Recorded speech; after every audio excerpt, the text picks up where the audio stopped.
Good morning. So we're still on our journey to get clothes out of wool. And it's a long, long journey. I've already described how the sheep would be sheared in the spring, and then the fleece would be washed and put in the sun to dry, and then stored until the winter months when the whole family would be involved in picking the wool and carding the wool, first picking it, carding it, and then what was left is called a rolag. So clearly I still do not have textiles that I can wear. All I have is a cloud of wool. This is a spinning wheel. It was a modern invention 400 years ago. Before that, people used drop spindles, which I'll demonstrate later.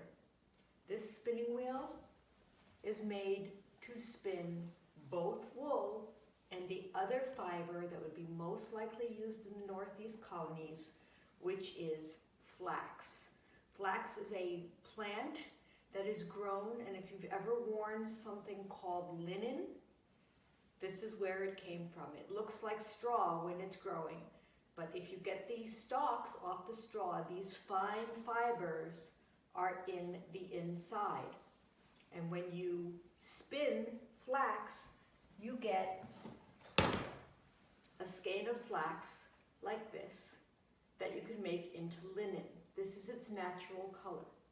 Linen would be used for underclothes, for sheets, for towels, for pillowcases, for bandages, for short gowns or chemises.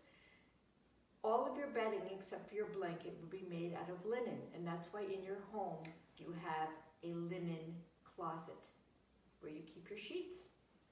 But today we are working with wool. The spinning wheel works. This string here is not the wool that I am spinning. This is like the chain on your bicycle. When I pump the spinning wheel, it turns this fly and it drags the wool through the mechanism onto a bobbin and turns this into yarn like this. Now, of course, I still don't have clothes. Now all I have is yarn. But yarn is something that is recognizable to the modern eye.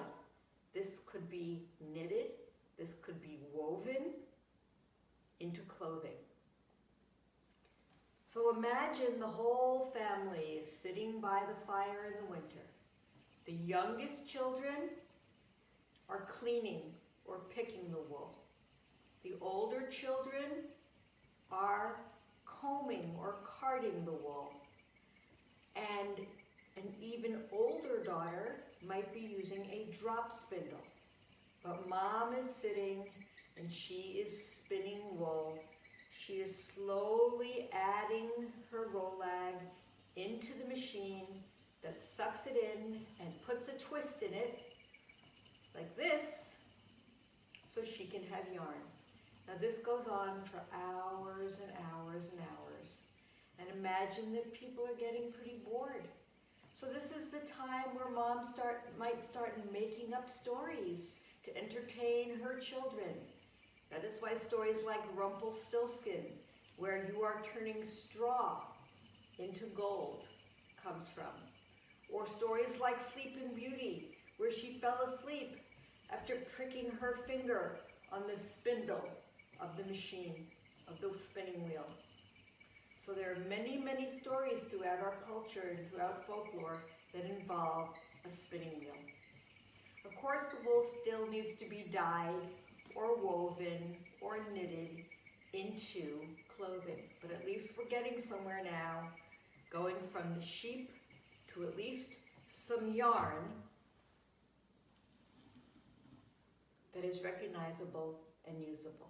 Next, I'll be showing you the drop spindle.